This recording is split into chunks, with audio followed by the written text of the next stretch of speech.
بسم الله الرحمن الرحيم أحمده وأصلي على رسول الكريم اللهم صل وسلم على رسول الله والذين معه جعلنا منهم. Today I want to talk about that in this Ramadan, prior to Ramadan and then coming into Ramadan, the world has changed and it has become a more dangerous world, especially for the Ummah of Muhammad sallallahu alaihi wasallam. You see, the whole of the West is busy with Ukraine and Russia, and then you have other countries that would have Pakistan is busy in its own internal politics, and India is busy with its RSS and anti-Islamic propaganda and its own politics. All the countries are right now busy in their own situation. Their whole world is dealing with the immediate crisis of energy and supply restraints that have been manufactured, food supply restrictions that have been manufactured. So the whole world is dealing with their own issues, and that leaves no one, especially after the Abrahamic peace accords that have been done in the Middle East.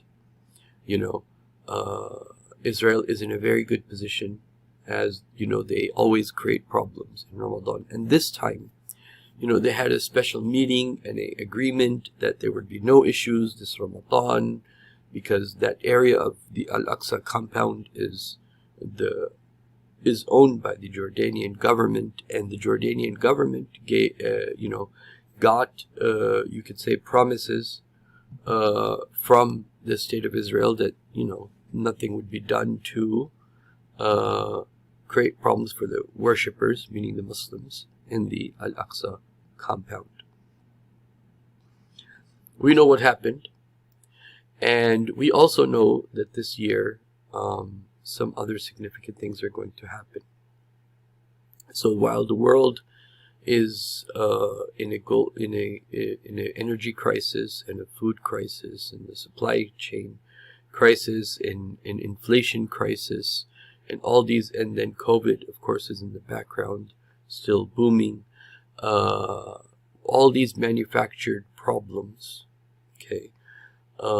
it gives a green light to countries like Israel to go ahead and implement their desires and their wishes on the Al-Aqsa compound. And one of the things that's happening this year is that the red cow is becoming fully mature and is going to be ready for its sacrifice. And that means that the steps that they would want to take for the third temple will become easy for them. So this is a situation that is very dire in the Muslim world. The whole Muslim leadership is basically sleeping. Those who care have probably been removed or silenced. So Turkey is in a bind, can't do anything. Turkey needs to build, or is from its perspective building better relationships with the state of Israel. Turkey has decided to be basically part and parcel of NATO against Russia. So the whole liberal West and the godless West against all of the Christian Orthodox East are clashing.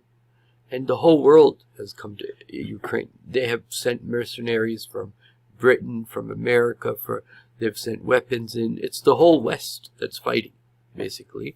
It's a proxy war, but the whole West is spending its money, its time, its energy, its intelligence, its satellite pictures, its whatever to undermine Russia via Ukraine. Now, if this war extends, things get more dangerous. What was, the supply lines of all sorts of energy, of food, become more restrained. And as a result, the Ummah of Muhammad sallallahu alaihi wasallam is left in a more dire situation and more vulnerable. And especially when it comes to Al-Aqsa. Because then when America is busy with the war in Ukraine, and when it already has its eyes focused on Russia as the big enemy, then it's not going to say anything to Israel at that time. Okay. And now it's time, for the Ummah to do dua for the Ummah of Prophet Muhammad sallallahu alaihi wasallam, because the Ummah is in a dire state. And anyone who sees the events as they're happening, and collectively when you look at all the events from COVID to the Ukraine war, to how all the countries that have gotten involved, to all the oil problems that are about to happen, when you look at this whole scenario and then ask yourself the question, okay, who will take advantage of this? Who's going to take advantage of this whole situation? And there's only one country that comes to mind that is going to take advantage of this situation. Now, what can me and you do? Well, there's a lot me and you can do. But the most basic thing we need to do in Ramadan, first of all, is to do dua. In the scope of du'as, right, there's, let's say, a list of du'as and categories of du'as is given to Allah subhanahu wa ta'ala at His doorstep. So you can imagine this Ramadan, most of the people, they did dua. Most of the du'as would be for what category? We can call it rizq, sustenance, food, because inflation is high, economy is bad, people are worried about money. So that, the whole ummah is praying to Allah every day. Allah, help me in terms of my family, in terms of my sustenance. Very high, you could say a line of du'as regarding rizq. And when it comes to this, and then you look at, okay, which of these categories will have the smallest number of du'as dedicated to it, it will be most likely the du'as for the Ummah of Prophet Muhammad sallallahu alaihi wasallam. That Allah protect Mecca, and Allah protect Medina, and Allah protect Al-Aqsa, and Allah protect the Muslims, and Allah subhanahu wa ta'ala protect us in the fitans that are coming, and may Allah rise the Ummah and give honor to the Ummah and establish the Ummah. So this will have this category, I think, will have the least number of du'as. But I also think that the people that made these du'as for the Ummah of Muhammad sallallahu alaihi wasallam, for the youth of the Prophet, meaning the youth of the next generation, and the women of the next generation, the children of the next generation, the establishment of the Khilafah, the people who cared about the Ummah and prayed for the Ummah, those are the du'as that Allah is going to look at the smallest line of du'as, the smallest category of du'as, and say, okay, these people who despite their problems, whatever they may be, economically or financially or in whatever problems they have in life, but they took their time to do dua to me for the Ummah, for the greater cause, right? So Allah subhanahu wa ta'ala will take their du'as and say, okay, what other du'as did they make?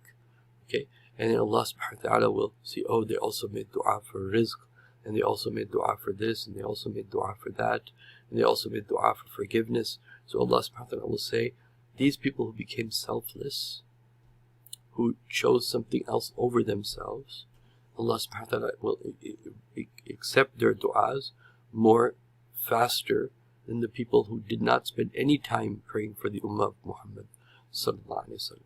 Of course, Allah is going to do what Allah does. Allah doesn't need anyone. But if you become, by doing dua, you become part of that movement to help the Ummah grow, right? And so you have an opportunity here, still in Ramadan, to stand up and do dua. Spend one night.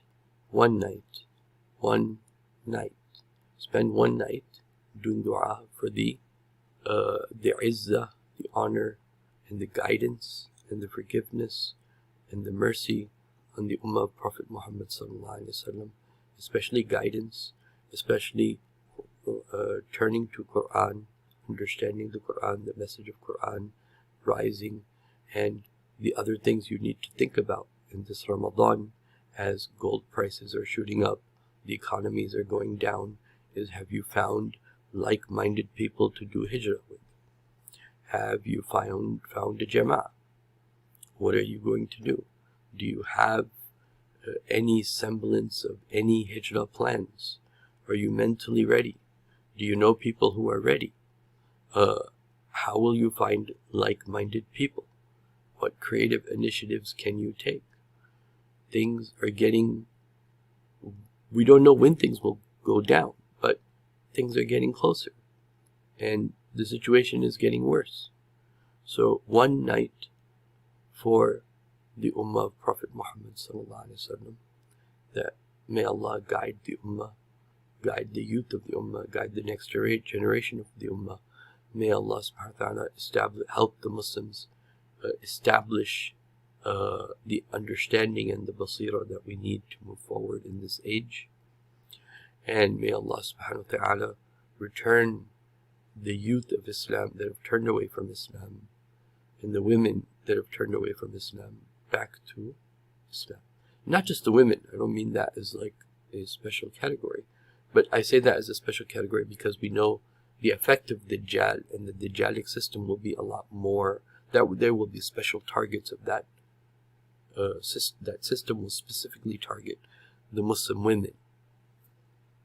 Okay, so inshallah ta'ala, I hope my video today inspires some of you to do more dua for the Ummah, and for the prosperity and the guidance and the forgiveness, and finally the establishment of the Khilafah, whether it is in Khurasan or anywhere for that matter, for us, for the